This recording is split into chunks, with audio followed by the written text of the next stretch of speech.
Tell us, Vivek, what happened with DOGE? Yeah, Like, Well, congratulations on the job. thank you, man. Well, I you don't have appreciate it anymore. Yeah, it's not my job right now. Oh, okay. I'm I'm running sorry. for. I take that back then. I'm So moving what on to my happened? next Did you get pushed out? next frontier. Did you get fired? Like, what? No, did you leave? it was a slightly different vision. I hear you, Vivek. Yeah. I don't believe you. Oh, that's fair But enough. I think you either got pushed out or you know that it's going to implode. I think that you know Elon is going to crash and burn it, and you're a smart guy, and you said, you know what? Let me get out of Dodge and go do my Governor of Ohio thing. On a recent installment of The Breakfast Club, Charlamagne told Vivek Ramaswamy straight to his face that he does not believe for a second that Ramaswamy wasn't pushed out of DOGE. And I gotta say, I agree with him on that. Now, we'll get to the reporting on Ramaswamy's exit in just a moment. But first, let's hear Ramaswamy explain in his own words why he left DOGE. It was a slightly different vision from where we started to where we landed. And it's not that it's, one's right or wrong, but if you take a look at where we began, right? DOGE is going to be an outside body to the government. One of my core areas of focus throughout has been the constitutional and legal basis for shutting down the bureaucracy and the federal government and downsizing it. That's what I focused, written my books on, et cetera. It evolved in more of a direction of a technology project, using a technology first approach. And so Elon and I were on good terms. We have good personal relationship, slightly different approaches to the project.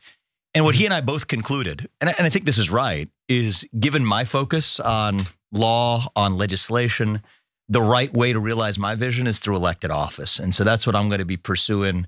We have an announcement probably coming up in the next month, but that's my next path. The Governor of Ohio, we heard about that. That's coming up soon. But that was where we all landed. I really do think that he got pushed out. Like, I really do, for a few different reasons. I think that Ramaswamy's personality and Elon Musk's personality, there's gonna be tension. Okay, we're talking about two very opinionated, very vocal, A-type individuals. There was already some reporting indicating that Elon Musk was getting annoyed with Ramaswamy and wanted to kind of like push him out. But look, Ramaswamy could also be telling the truth. So we'll note that reporting from both Politico and the New York Times indicates that Ramaswamy wore out his welcome with MAGA and with Team Trump. And we'll start with the Politico report, which reads in part, Musk made it known that he wanted Ramaswamy out of DOGE in recent days, according to 3 people familiar with Musk's preferences who were granted anonymity to discuss them. An ill-received holiday rant on X by Ramaswamy about H-1B visas apparently hastened his demise. And for those who missed that story, the H-1B visa debate had to do with essentially raising the cap or the number of, skilled visa or skilled workers visas that would be allowed. So Silicon Valley wants to increase the number of foreign workers who are high skilled because Silicon Valley wants to save on labor, let's keep it real. And so bringing in foreign workers would help them do that. Vivek Ramaswamy is in favor of increasing the cap for H-1B visas, but MAGA, meaning the voters, are not in favor of that overwhelmingly. And so there was this big, all-out fight on X as a result of the differing opinions on that. And according to the Politico report, though, Ramaswamy was on thin ice even before that rant. A source familiar with Ramaswamy's exit told Politico they wanted him out before the tweet, but kicked him to the curb when that came out. And a Republican strategist close to Trump advisors said Ramaswamy just burned through the bridges and he finally burned Elon. Everyone wants him out of Mar-a-Lago, out of DC. A report by the New York Times reads, Ramaswamy's role in the incoming administration had appeared tenuous to some in Trump's circle. There have been repeated complaints about Ramaswamy from people close to Trump and at times from Trump himself. And specifically, sources close to Trump stated that the president was upset with Ramaswamy's comments in the middle of that H-1B visa debate. So Trump was not happy to be dragged into a high-profile fight, and people close to him were unhappy having to expend capital with allies on the issue. But unlike Musk, who has supported Trump to the tune of several $100 million in donations, Ramaswamy is seen as a less essential presence in Trump's new orbit. Oof. Cold-blooded, but money talks. Or as Papa Kasparian says, the cash is talking. So what do you think, Waz? I mean, I'm starting to get less interested in this, I think, ouster, but I still think it's an ouster. I think he was ousted from the Trump circle, but what do you think? There's no doubt that he was ousted. First of all, this guy was a tweeting maniac up until and through his Zach Morris rant. And then, that happens and he goes basically radio silent. Like, obviously people got a hold of him and was like, bruh, what you did that day was a killer. Like, it's a freaking career ender, dude. This guy went up on the internet, which is forever, and said that we need to make America Indian again. We need white American culture is the problem. Yeah. And the fact that you guys haven't been tiger mommed into being the perfect little engineers is why we can't beat like, it's insane what this guy said. It is. Let me actually read it to everyone because I just found it so insulting toward American workers. So he said, and this is what got him in trouble, our American culture has venerated mediocrity over excellence for way too long, at least since the 90s and likely longer. That doesn't start in college, it starts young. A culture that celebrates the prom queen over the math Olympiad champ or the jock over the valedictorian will not produce the best engineers. So in other words, telling Americans, your culture is all wrong, you're lazy, and we have no choice but to bring in foreign workers because otherwise nothing would get done. That's a terrible message to the American people and especially to Trump supporters who, a huge portion of them supported Trump from the very beginning when he put out like an anti-immigration message. And I don't think that they're in favor of like high-skilled immigrants coming in and taking jobs from, Americans who could be serving in those roles, right? These are Americans who, by the way, had to go to college, in most cases, take out a lot of debt in order to go to college, get that education to be considered qualified for these engineering roles.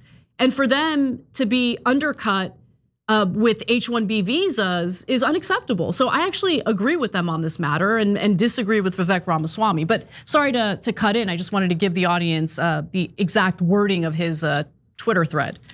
Yeah, it was just so insanely tone deaf, out of pocket, and completely out of step with the entire, like, if Trump's brand is one thing, it's that white America is amazing and that we have not acknowledged this amazingness enough recently. And Vivek is saying like, no, you guys aren't good enough. You guys aren't Chinese enough. You guys aren't Indian enough. You guys aren't West African enough. Like, that is just an insane message to send. And it's a political non-starter. And so they banished his ass. And it's like, all right, man, go take your chances trying to win the governorship in Ohio where, Republicans are ascending. It seems like they kick the Democrats' asses by more and more by the freaking election. And so it's like, yeah, go do your thing over there and get the hell out of here. And, I thought it was funny that he went up there and said, my concentration was like the Constitution and knowing the law. Right, right. Those guys are going in a different direction, meaning like these guys aren't trying to like actually do this in a way that would make any actual sense vis-a-vis the American Constitution. And so I don't fit in with what they want to do anymore. Yeah. I thought that was kind of hilarious. Well, that's who Ramaswamy is, right? Like these little weaselly jabs. Like I caught that too. That was his weaselly way of taking jabs while, for those who aren't paying close attention, giving the optics of someone who isn't taking jabs. But make no mistake, he's politically done.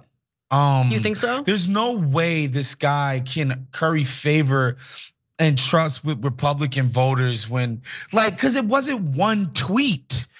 It was a whole diatribe. Like this guy had a beginning, middle, and end to why white American workers are horrible. Like you can't overcome that. So I think he's kind of done. If he had any juice, I think they would have ran him for JD's seat. right? And been like, all right, cool. We need to keep the Senate in Ohio to keep, that Republican majority going. Perhaps he runs against somebody like Sherrod Brown, who just lost.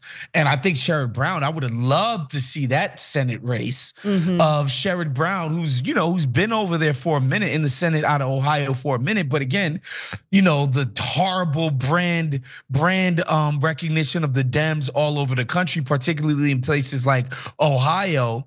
And the ascendancy of the Republicans over there, he got beat, but just barely, right? And so him going back again and trying to get JD Vance's old seat against a Vivek, I think he would have wiped the floor with that dude. And I think the GOP kind of knew that. So they're like, yo, go do something with the governorship. Hopefully it happens, even if it don't, doesn't matter. Trump still gets to keep his majority in the Senate. And yeah, he's absolutely been banished, and none of his slick talking. And he does have a slick talking way about him. Like, he is really, a deft sort of scam artist, right? And that was kind of the best thing too about his little rant, is that this guy's not an engineer. He's not some quant, I know that he's from quote unquote Silicon Valley. So people identify him with, these sort of engineer types. He's not that, dude. Yeah. He's a guy that raised a bunch of money on a drug that people already knew wasn't working. And he scammed a bunch of people out of a bunch of money. And that's how he got rich. And he's obviously good at talking circles around people. But yeah, I think his political utility is completely cooked. Well, let's give him one more shot to see if he can persuade MAGA after the reaction that they had to his Twitter thread calling them lazy. So Charlamagne asked what Ramaswamy thought about the reaction, especially from the right, to his post. Let's hear what he had to say. I would rather speak hard truth and take the chance of losing an election than to somehow win by just saying what you're supposed to say. Now, my view on this is America is an excellent country. I mean, America is defined by the pursuit of excellence. I think America is defined foremost based on the set of ideals that bind all of us together despite our different genetics. That's what makes America special. And one of those ideals is the pursuit of excellence. The idea that you are able to achieve whatever you want without any government or bureaucracy standing in your way. I don't think it should be a bad thing in America to be a striver, right? That word has a negative connotation to it a little bit today.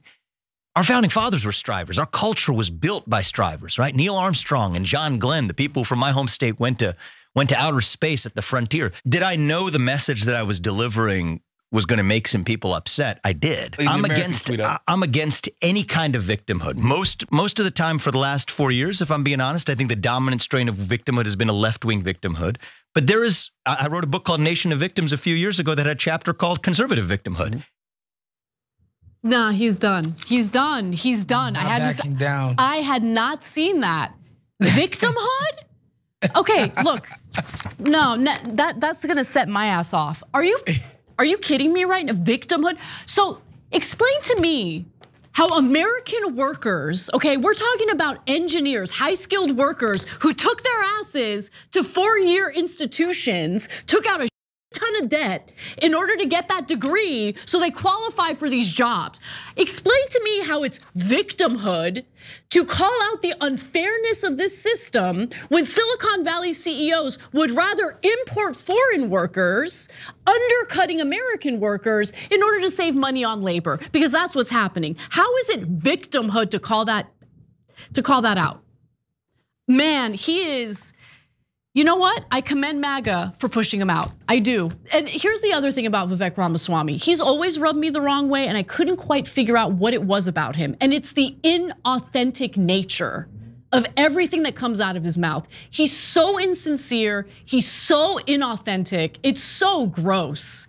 So you know what? I bask in the fact that he has been pushed out of MAGA. And like the idea that he's running for a governor position. Good luck to you. We'll see how that works out. Any final words on this, Waz? Like a lot of this stuff, Anna, it is a projection.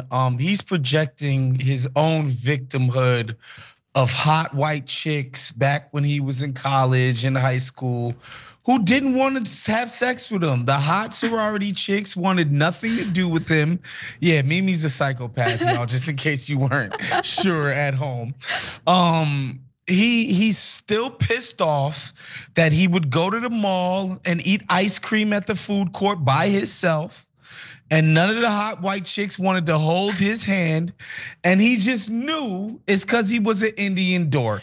No. And so he would have liked for there to be, a sort of social pecking order where this, Indian kid who was on his way to Harvard was looked at as more desirable than the quarterback, than the linebacker, than the different various jocks, the pitcher, the first baseman, what have you.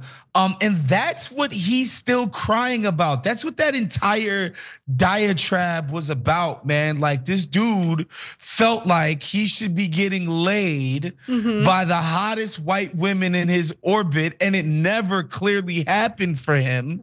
And he's still not over it. And he's like, these freaking white people, they're giving it up to the wrong people. They're It's lazy. people like me who should be getting it, not them. And that's why he's not backing down. This is a deeply held belief.